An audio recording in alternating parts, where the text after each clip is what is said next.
Um, you you also were a judge in the Society of um, Illustrators Awards, where you looked over at over 800 um, like submissions. So we are so thrilled you are here today, and we hand the program over to you, and thank you again for being here. Well, thank you, Brian. Thank you for your kind words, your kind invitation. Thank you to Lincolnwood, Etty, for making this possible, as well as the Evanston Public Library, Brian and Sally, and even we had, I believe it's Linda with St. Mary's Quilting Group, putting it all together. And there were so many hands at work to make this possible. So thank you to all of us in this community. And I just want to share, I'm going to share my screen, and hopefully this will go just fine. Let me know if you can see it.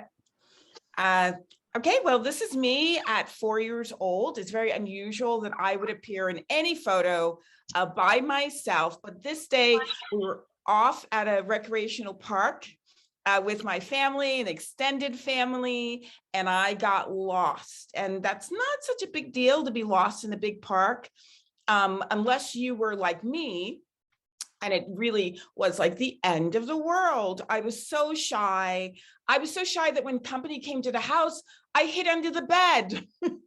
And so I love to borrow from Amy Alsnayer, who says in her The Strange Birds of Flannery O'Connor, in her author's note, she says, our deepest work oftentimes begins in childhood.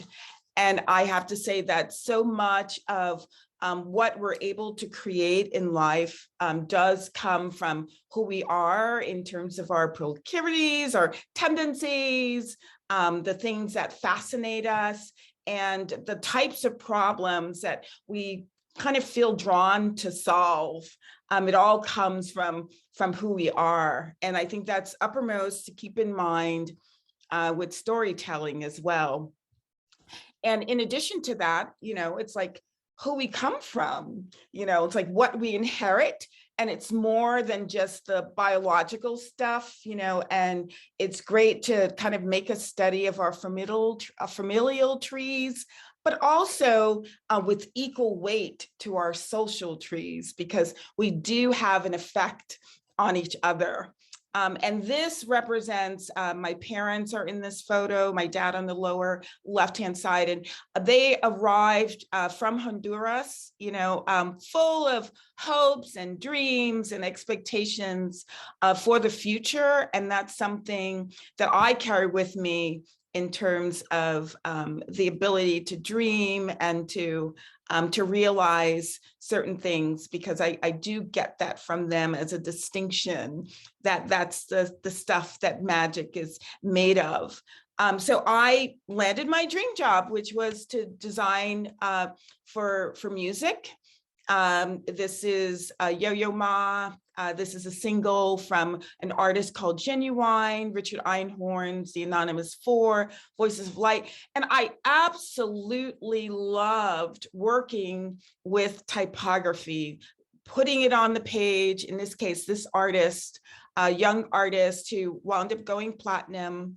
And this was his debut cover. And I hired a photographer from Canada called Lessard, and we decided we're going to keep it in black and white, and just putting the type down so that people would enjoy reading the liner notes as much as they enjoyed the music, treating those as shapes and chunks of information. And this is something that I did for the Time Warner's Black History Month, a program I helped develop for the staff and the extended family of the staff as well. Oh. Okay, some more. This is an artist straight out of Compton, hired a local photographer, Michael Crawford. And so the idea is to bring a little swagger to the page, and that was my job. And I decided that I was going to leave it. If we can focus our attention to the center there, that little red spot. And the question is, what books did you enjoy as a child? And I had to answer all things: Judy Blume, Nancy Drew, of course, Maya Angelou, and Emily Dow. And the Judy Blumes and the Nancy Drew and the Maya Angelou, I got from my local library. But this book by Emily Dow, which was called How to Make Doll Clothes, was gifted to me by my mother at the age of 9. And I would pore over this book for hours. To me, it was just magic that you could take fabric and cut it into shapes and sew it together and create something that was entirely three-dimensional, that I could slip my doll's arm into it and she was forever transformed. And so I would go through all of these little bits of instructional paragraphs and read them and reread them until I understood exactly what she meant. So it's perhaps no surprise to me that I would quit my dream job to make these handmade dolls. I was going to a lot of antique shows and not necessarily feeling great about what I saw, for turn of the century dolls or dolls from the early 20s and 30s. And a lot of them were gross caricatures, for example.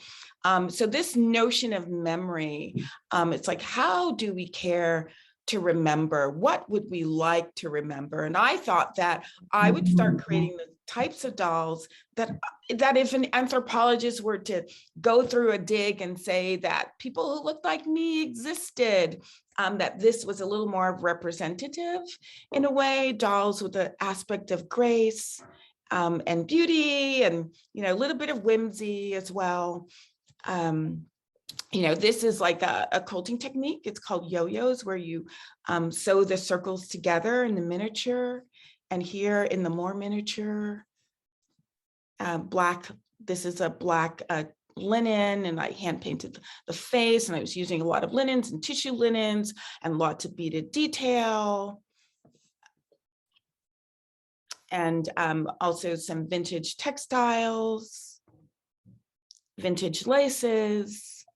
And I've had even someone gift to me like a whole foot locker of vintage laces of someone, Viennese tailor who managed to survive the Holocaust. And all of these things, these ribbons even, were delicately rolled in tissue paper. And these were little bits and remnants of things that she took such great care to keep.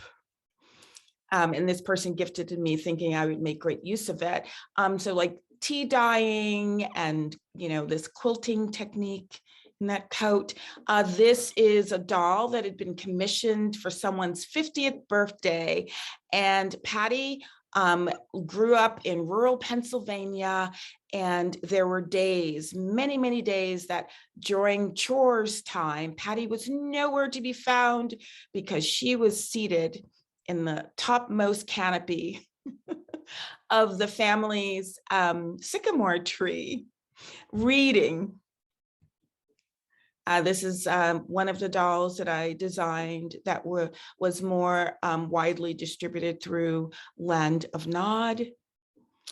And then I decided I was going to open up a shop. It was a shop in Brooklyn from Carroll Gardens. I then went to Park Slope, and all of the clothing was hand built in the shop for women and children, and creating a space for even younger people who wanted to learn the craft, creating a space from within and creating a space from without for anyone who wanted to walk through those doors. And this was an alphabet quilt that I made that hung in the shop. And one of my customers' 3-year-old son would come into the shop and just read off the letters. A is for aardvark, B is for buoy, C is for catatonic. And it was 7 years later that she actually purchased it because it was still available. Another quilt, this was shown along with the G's Bend quilts. in a separate wing of the Myrtle Beach Museum. And this one is entitled Singing Bones, in honor of the many bones that are still down below in the Atlantic Ocean through the transatlantic passage. And this one is named Quince Brazos, which just simply means 15 arms. And they're 15 vintage shirt sleeves pointing in many different directions, a nod to the quilts from the Underground Railroad, and some flour sacks and doilies and other things. And this, my absolute favorite, which is an example of what we're going to be doing today with community quilting, where I share some writing prompts to get people thinking about their memories. And this was an intergenerational group of women and children that were part of the Lower East Side community in Manhattan. And a lot of these people felt they had nothing in common. So it's not unusual for them to get into an elevator with each other and not even greet each other, because of course, why would you greet someone you have nothing in common with? But then of course, what happens as you begin to divulge and share your stories and mine for them and uncover them is you realize that we have far more in common than we thought we did, even though some of the details of our recorded stories are a little different. There's something that is quite human that connects us. And so I have my friend Kirsten standing in front here to show you to scale. In this case, this was over 10 feet tall. And I've also done it with my daughter's 4th grade class at Lincoln Elementary. And that's my daughter there to show you that to scale. And I've sort of woven this whole quilting into some books. Like this was a piece that I did for a book that I delivered called Most Loved in All the World. And it was a book about a quilter from the Underground Railroad. And getting into the books, you know, it's like I have to dress my character. So I tried many different things and I settle for a thing and move on. And it's lots of choices. It's okay. And I start with pencil typically and then go to paint. This is from My Hair is a Garden. And I'm showing you some ideas for covers. This was the really early book, Beauty Her Basket, written by Sandra Belton and published by Green Willow Books, HarperCollins, and just showing many different possibilities for that. Not just one way. And some type for it that they wound up not using.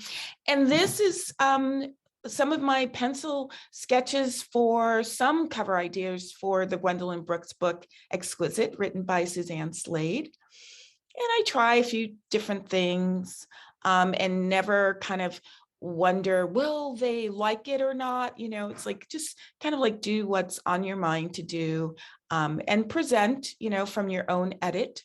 And I settled on this one. I felt there was something, a little tenderness of expression in her face that I wanted to highlight. And so I went to paint it and sent it off, and we're all good to go until we learned that there was another Gwendolyn Brooks book. Now, mind you, Suzanne Slade had been working on this manuscript for 7 years, but another book, beautiful book, came out with a pink cover right before we went to press. And so they sent the artwork back to me and said, we can't have 2 pink Gwendolyn Brooks books. So I went ahead and I painted it with some blues for the clouds, but we can still see a little pink showing. And one thing we know about her is, you know, her dad gifted some Harvard classics in a mahogany chest to her mom as a wedding present. Her mom was Keziah. And each night he would read those lines out loud, and nothing sounded better to young Gwendolyn than to hear her father's deep voice. So we know that she read a lot that she listened to his oratory. And we also know that she wrote quite a bit. And it was, and we also know that she was loved. Here she's shown with her Aunt Gertrude, but she had her Aunt Beulah and Eppie and Ella, and they all loved her so, so much as she was surrounded by love.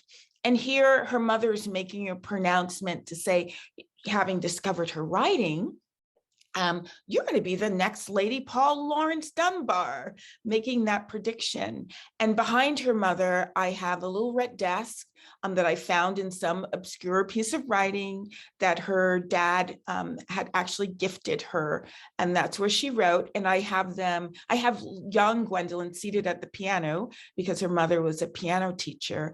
And I was able to take some of those pictures that I found in the archive and install them onto their living room wall.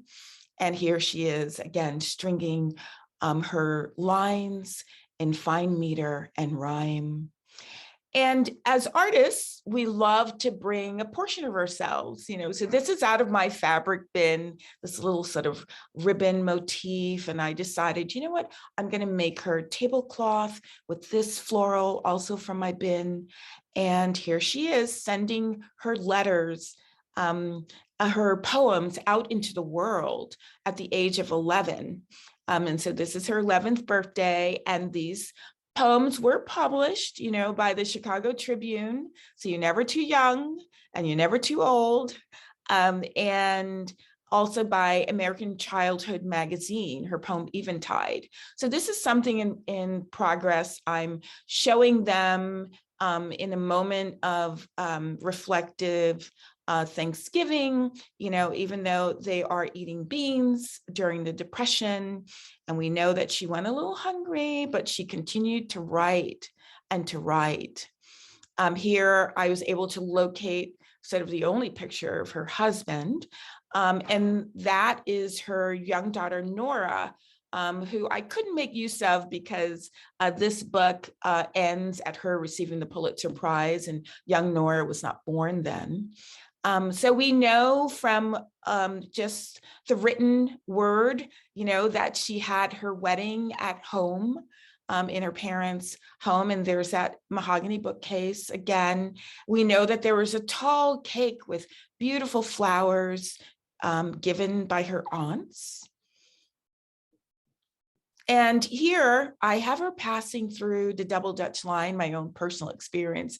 As a child, I was told I was double-handed and I couldn't turn alternately, in synchronization. And so no one wanted me turning for them.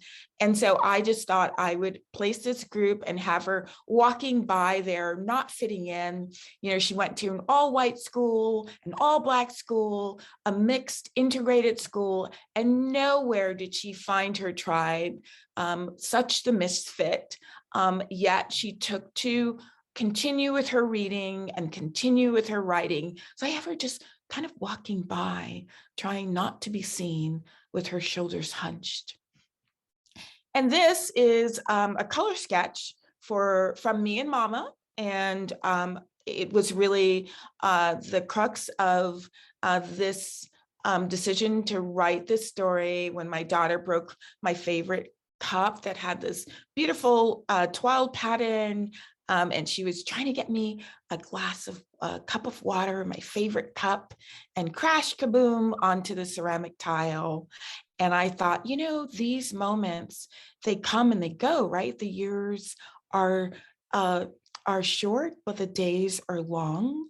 And I didn't want to ignore a single precious moment of the time that I was spending with my daughter during this age. She was about maybe 3, 4. And, the thought, of course, is oftentimes we think that all of what happens that matters is, cataclysmic, ground shaking moments, special occasions. But in my mind, it's the ode to the everyday that counts, because it's in the everyday that the soul is being nurtured and watered and fed. So this is pencil, and then to color sketch, and then to acrylic paints, and pencil to acrylic paints. And that's it. And I'm going to stop sharing for a moment because I want us to get into some writing prompts, all of us, no matter your age, and I'm hoping that everyone has something to write with. It doesn't matter what it is, and it could be a napkin, something to write on, doesn't matter what it is either. But I'd love to share some writing prompts that we can sort of mine and go into memory, because memory is such an incredible power. And I call it, you can mine for it, meaning to, scratch past the surface to find it, or you can borrow it. These are questions you could even ask an older person in your circle, who may not be participating today, but to save these questions, because it really does bring up quite a bit. So I'm going to go share again. And these prompts are for us.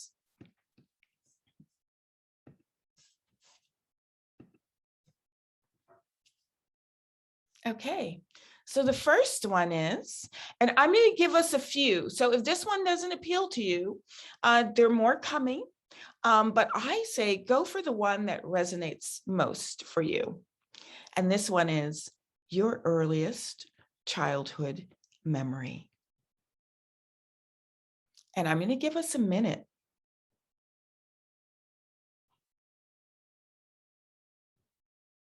So if you want to write that down and come back to it, you can. I'm going to share the others. The memory that tickles your funny bone, that you're kind of still chuckling over.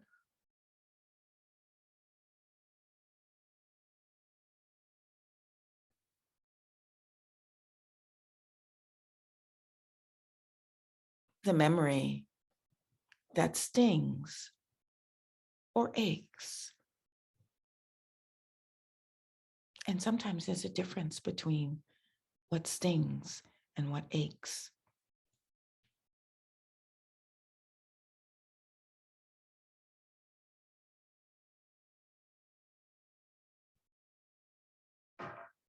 The dream memory.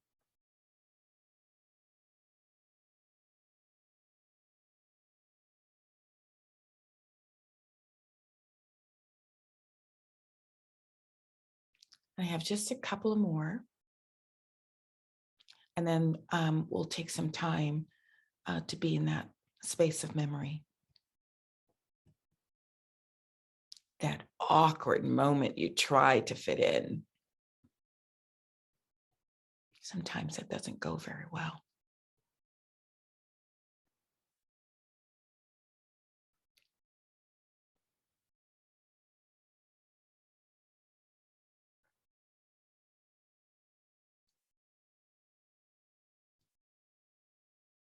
The memory that's traveled a generation or two. Traveled looks a little weird with the double L there.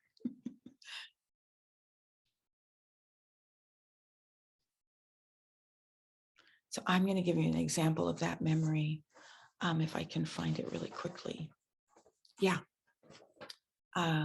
This was shared by a young woman named Di. Growing up in Sri Lanka, I was always told you can never look at a solar eclipse directly.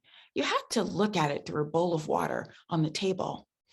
I remember seeing a solar eclipse through a bowl of water, except at the time, there haven't been any solar eclipses in my lifetime.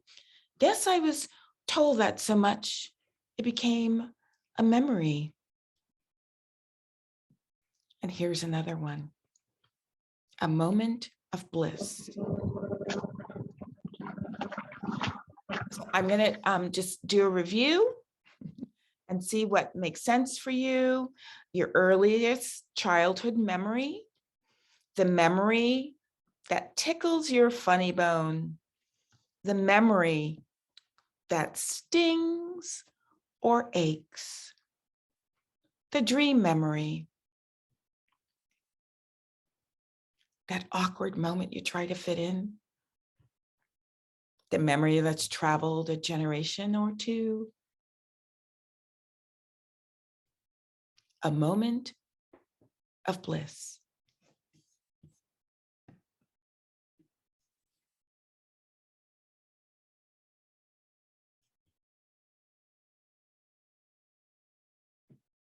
Thanks for putting those in, Sally.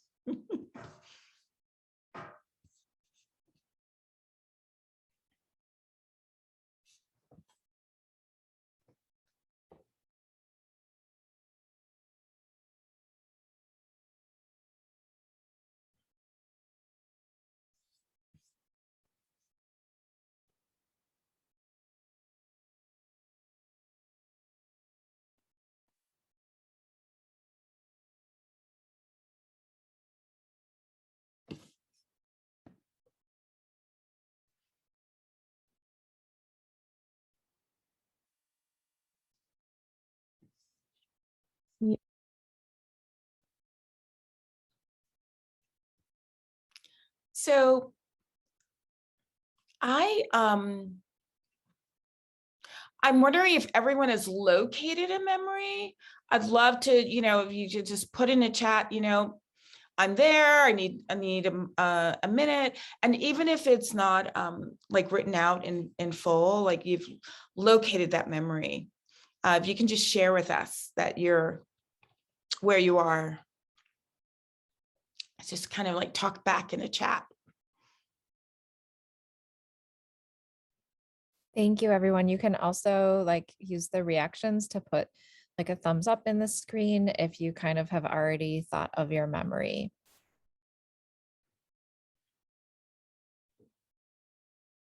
Okay, so Marissa has located hers. And I have Sylvia Rodriguez who says we have a happy memory. And Chelsea is finished with one memory. Do we go to another? You can if you feel that, it's like present for you. Absolutely. It's like, I always say strike while the iron's hot before it escapes you.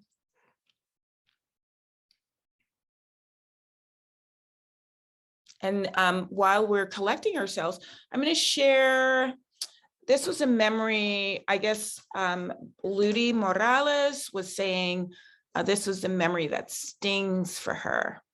I see a thumbs up from Elizabeth, and it's Ludi and her pig. My earliest memory is my mother pushing me in my carriage in Puerto Rico. On my lap was my pet pig, Dickie. He was cuddly, smart, and had a soft white coat. Every day at 2 p.m., my mother gave me a bath. Dickie was always in a tub with me. I adored him. He was family. When we were leaving for New York, my mom said we couldn't take Dickie despite my tears, screams, and anguish. My mother gave him to our next door neighbors for safekeeping. My beloved Dickie. Later that afternoon, the day before our flight, I looked over the fence. I'll never forget the sight of Dickie skinned and rotating over the fire pit. My Dickie, I will never get over it. Now, Ludi was in her late 70s. And this was a memory that was like so stinging and present for her. And it's funny that she ends, I will never get over it, because obviously that's what she'd been told all those years. And being in this circle of trust where we could feel for her, feel all of it, that actually provided some healing for her, because no one was telling her to get over it. We all understood, even though we ourselves had not had that experience. And that's the beauty of, I think, shared memory and shared memory in community. It actually is quite powerful. And I'm gonna share one about the generations. And while we're all getting ourselves together, I see Randy and Linda, grandma teaching me the names of flowers. I mean, how amazing is that? Wow. So this one travels through a couple of generations because it had to have been retold. And at 14 years old, way back in the 80s, in her mind, the 80s was so long ago, my mother came home so excited about a wonderful boy she liked. Her father's face fell. My grandmother says he stayed up half the night trying to decide how he would find the boy my mother would marry. He went to work on the ship the next day. He posed a difficult math problem to the crew. He selected, as my father, the only boy who could solve the problem. My mother lived well with her family. They had the only TV in the neighborhood, cooks, housekeepers, laundry, and garden help. Grandfather invited this boy to tea. The boy couldn't take his eyes off of my mother's hair as she served tea. It was dark, shiny, and reached past her calf. Solving the difficult math problem was the only thing about the boy grandfather looked into. My mother moved into the boy's parents' home after the wedding and was shocked by the squalor in their tight quarters. They put her to work right away, buying the food at market, cooking all the meals, cleaning. They were demanding and unkind. She kept her own confidence and cried only in the dark. She worked harder than they expected, using her mind to make improvements everywhere. She worked steadily every day for years, improving the quality of their lives with serenity and kindness. They look up to her now, come to her for advice always, my uncles, their wives, and children. They say she changed their family, that she lifted them out of poverty in Pakistan. And that's by Farwa Cozbi. So I'm wondering if we have any volunteers. It doesn't have to be tremendous detail, just some indication that you've located a memory, but I'd love for whoever might want to share to just say that you're willing to share in the chat, and then it'd be great if we could call on you and we could do that for a minute or two.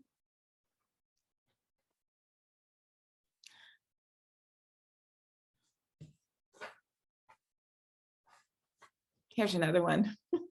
I remember the dress made just for me. Let's see. Martha Gaines. Oh, okay. Martha Gaines, do you want me to share? And Chelsea is happy to share as well. Sure, yeah, you can share mine. Okay.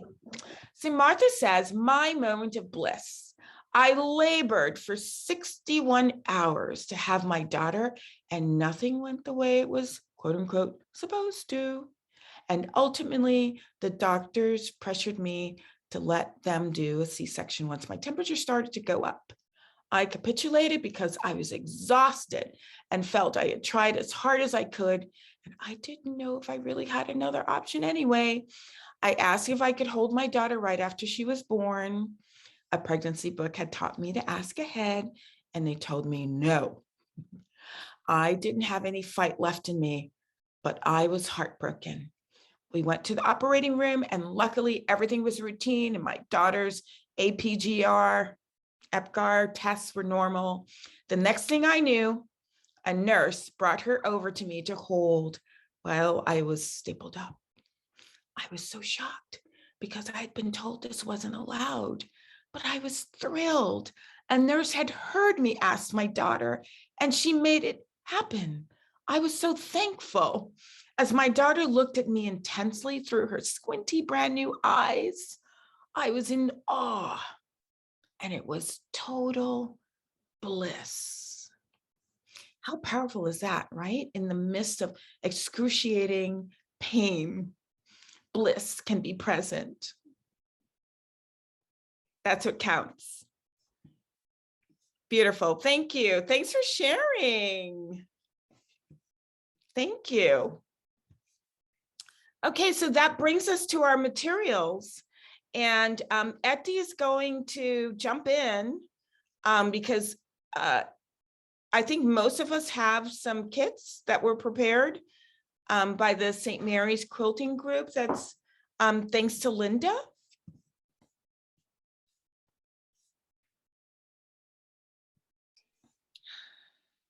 All right, I guess I'll jump in and share some information about the kits that y'all have received. And if you haven't received them yet, you can always stop by our libraries. I know that we have some extra ones as well at Lincolnwood. So, and also you can always use stuff that you have at home.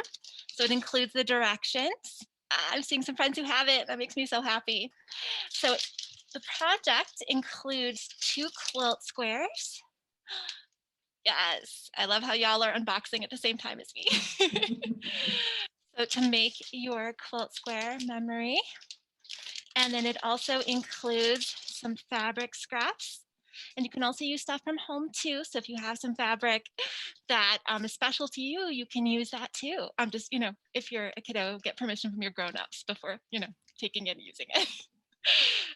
And then it also includes some thread and a needle that you can use together with your grown-up. Again, just make sure to do it safely. It also includes a craft stick, so you can use fabric glue. So we've included if you want to use that instead of the needle, or try both and see what works best for you, or do a mixture of that. So that is the materials that we have provided for y'all. Beautiful. Thank you, Etty. Thank you. And you may want to. I highly recommend that everyone try to sew a little bit, and don't tell yourself stories that you can't. Simply because you might find that you're doing something that you haven't even done before, and that you kind of like enter into a little bit of a meditation as a result of it. And you might wind up enjoying it, but you'll never know if you don't try. So I say give it a shot, and don't worry about your skill level or anything. Just like push the needle in, thread it, of course, and push it out, and push it in again, and push it out, and you'd be surprised what you're able to do. So I'm going to share my screen again, if that's okay with everybody. And let's go back here and see. Okay. So this was from my daughter's 4th grade class, and I want to show you this, particularly any adult who may feel a little intimidated. These were 4th graders. A lot of them had absolutely no sewing experience, and it still came out okay. So I just wanted to show you it's okay. And so I just laid these pieces down on the floor, and then let me see if I can show you. So this is what it looked like after I was done with all of the quilting process. And this one was Daria, and it was her dancing with her cousin. And that was just a really happy moment for her. And I just want to show you this to give you some idea about some of the process. Making everything, make sure it's all the same size. In this case, the teacher didn't measure out everything. So I had to add some pieces to some of it, just so that all of the squares were the same size, but we don't have that problem because we have a full quilting group that cut out our squares. And this is me, just securing some of the pieces because they weren't all secure.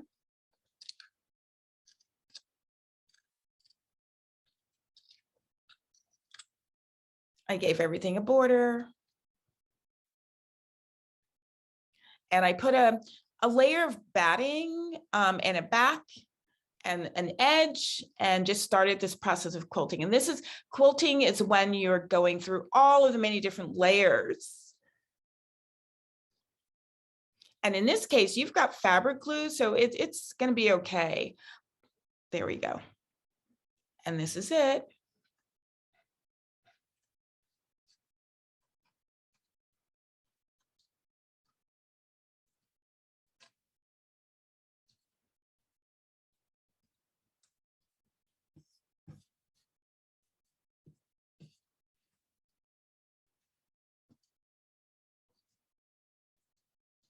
And my daughter for scale.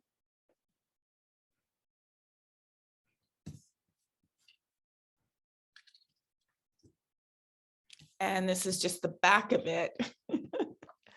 The back of the quilt. In this case, we use the simple back, unbleached muslin, and I just knotted all of the various stray threads that were left.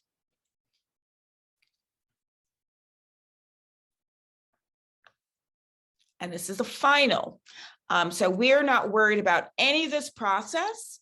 We are so blessed and fortunate to have St. Mary's, who's managed to volunteer to do this for us, to make it a full and complete piece. And so all you have to think about is your square, your square. So here's an example that I did in the miniature. And this is a memory of me. And I just remembered falling into a toilet bowl when I was 3 years old and fighting for dear life, crying out for help, and nobody heard me. And I realized if I'm going to make it, I've got to save myself. And so I pulled and wrestled myself out of there and managed to come out dripping wet and made my way to the living room. And there were my other siblings and my mom just laughing and having a great old time. And they had no idea what I'd been through. And so what I did is I remember I was wearing white high top shoes and I had an orange dress. I had no orange available when I was doing this example. So I just used the bright color. And then I decided I was going to turn it into more of an abstraction. So these are now the white shoes, and this is the orange dress broken up with all of the streaks of water running through it. And this is my final square. And so all of these will be put together. So I say, give it a try. Don't worry about your skill level. That's why I showed you the children's version, because trust me, they were not worried at all. And it worked out beautifully. Yes. We have a reminder that everyone turn in your written memory when you turn in your square so that we have a little context. So can And this is, sorry. I said this might be a good time that we could take some questions. That was fantastic. Thank you so much. What an amazing presentation about your work, and then sharing memories, and then learning about this amazing quilt program. And oh yeah, we could take a question. Zara, I see your hand raised up, and we would love to hear a question from you. And you are the coolest. I want to just say you are so cool. Those glasses are so cool.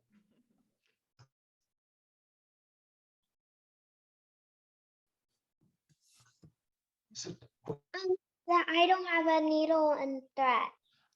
Ah, okay.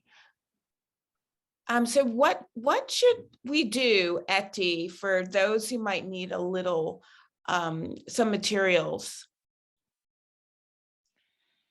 Yeah, it's a really good question. Yeah, come to the library. You can come to either of our libraries and get the materials that you need. Just check in with the librarians and let them know you're working on the quilt project. And it includes information in the handout that includes information all about like the logistics of it, which include this handout where you can write down your memory and tell us what it's about.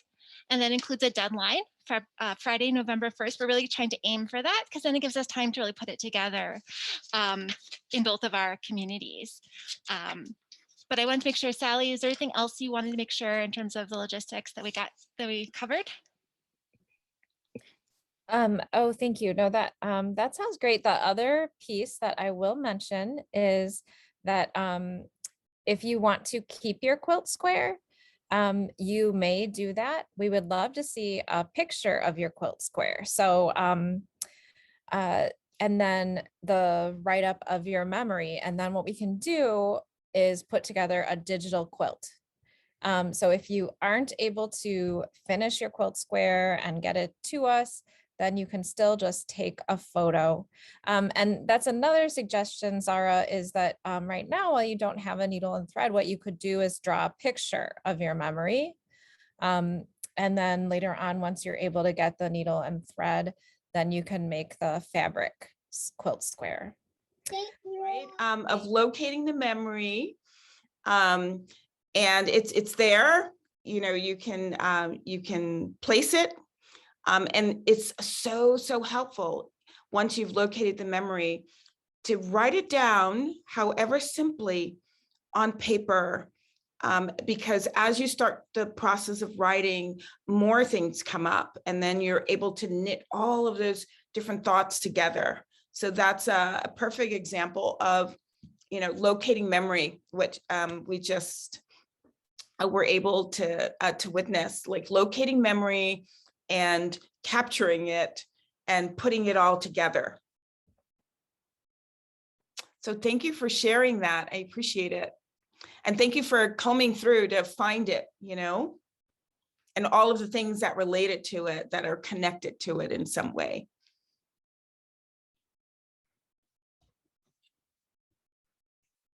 Does Thank you, anybody- Lola. Oh, sorry. Does anybody have any other questions about for Cozbi? Oh, yes. Sharia? I hope I said your name correctly. So Sharia, that would be wonderful. You said my name perfectly. I want to thank Cozbi and her team, as well as the library, for this day. You have enlightened me on many things. I also, out of the mouth of babes, the little, they have a great personality, and it really shows and comes out. I love it. Also, my question may not have anything to do with, it does have something to do with today, but it might be for another time, another class. And that is, if you want to put a real picture on a material, is that another class? Would that be another class? So what I'll do is I'll supply Sally and Etty. Thanks for that question. And as you noted, some of the community quilts, I did use photo transfers. Right. Mhm. So it's photo transfer paper, Okay. right? And we'll get that information to you so that you have it. And the only thing to bear in mind with photo transfer paper is that the image will be reversed. Okay. So if you can flop the image ahead of time, Okay. you know, as knowing that it'll be flopped back to its original, you know, space again.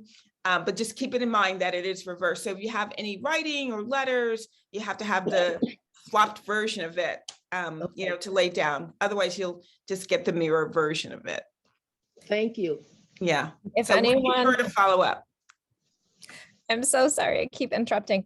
If anyone does have an interest in using a photograph on their quilt square, I'm very lucky to have a quilting mother who it will be able to help me get your photograph onto a piece of fabric. So my email address is on the kit, on the instructions. So just shoot me an email and we'll work it out. Great. Thanks, Thank you. Sally. Thank you.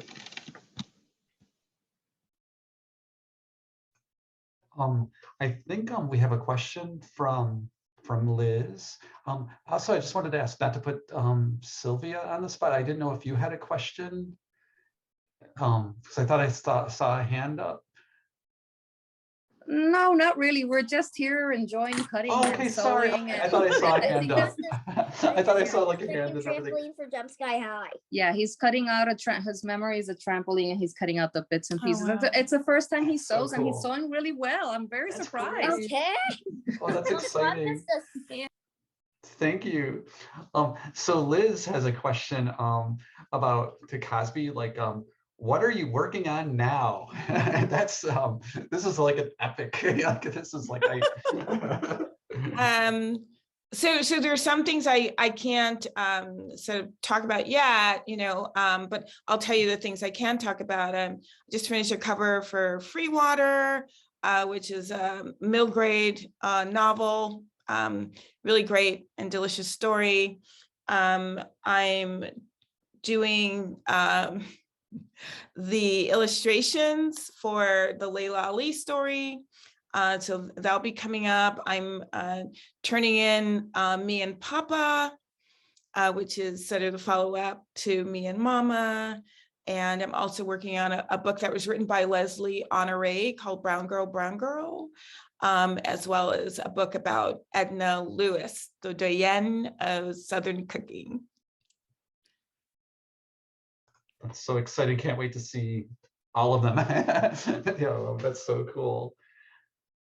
And any other questions? I saw the question about, oh, you're welcome. I saw a question about selling your dolls, and I believe somebody shared the website, but I didn't know if you wanted to say more to that, Cozbi, about your dolls and about purchasing them. Yeah, so right now I've only been doing them as of late, by commission, and it is a sort of a year-long wait now. So like anyone ordering now wouldn't see it until November of 2022, because it's a long a long line of orders that I'm getting through still. I can imagine. There's just so much going on, and any other questions, or should we? I just wanted Yes. to add to recommend for folks to visit Booked, our own independent bookstore, to order books by Cozbi, as well as your own independent bookstore if you're joining us from elsewhere. So, and especially now, like if you're looking to get holiday gifts, now is the time to purchase those books from our independent bookstores to make sure they arrive in the times that you want them. So I just want to give a plug there. I'm also going to put our program survey in the chat because we are going over our time, which is so wonderful. It went by like that. So I just want to make sure that if y'all have a couple minutes, feel free to do this at the end of the program, to just give us some feedback about this program and what you'd like to see in future programs from our libraries. But I'll put it over back to you, Brian. Thank you so much. I just want to also plug Lincolnwood Public Library has some author events coming up. Evanston Public Library in 2 days, on Tuesday night, we have a special visit from Juana Martinez Neal coming up at 6:30, and there are a lot of spaces still, so please register. She's visiting the school district, and she's also virtually visiting the Evanston Public Library. And she wrote, she's a Pearl Belpre award-winning illustrator, a Caldecott Honor recipient, and she's just also just a really wonderful person. And in 2 weeks on a Sunday, we are having Andrea Sarimi and Jarrett Dapier, and they're going to talk about Mr. Wesson's chickens. And in December 11th, we have Dr. Zeta Elliott. She's going to be talking about her work, but also Dragons in a Bag, which is a great middle grade novel. I just found out today that she has been nominated for the Astrid Lindgren, oh my gosh, Astrid Lindgren Memorial Award. So she is on that list. So yes, we have lots of author visits coming up. I want to thank Cozbi so much for this amazing program, and you're just so fantastic. So I mean, and the logistics, I want to thank Linda Ballas here on this call, who's been amazing, Sally Battle, who's been incredible, our team, the newsletter team, Martha Meyer, Liz Steinley, and Kim Dawfelt for just for their incredible promotion of it, and also Jessica Iverson also deserves special. Bridget, who is on this call, reached out to the Senior Center. Just so many people. This was just such a special thanks to Carrie Peterson for her assistance with our Lincolnwood craft. Thank you to Ann Santori at Lincolnwood for a helping hand for the quilting project. And of course, again, one last time, Cozbi, not the last time though, incredible gratitude and appreciation to Cozbi for the fabric for this project, and most of all, joining us today and to bring us together. I know, Linda, I think November 1st is when the quilts are due, the squares are due. Etty, I don't know if you have more to say. We are so looking forward to seeing your contributions, either in photographs or in person. Thank you to everyone who shared memories today. You just moved me so much. Just these incredible memories. And just thank you. I'm just kind of overwhelmed by everybody being here today. It means a lot to everyone, to us.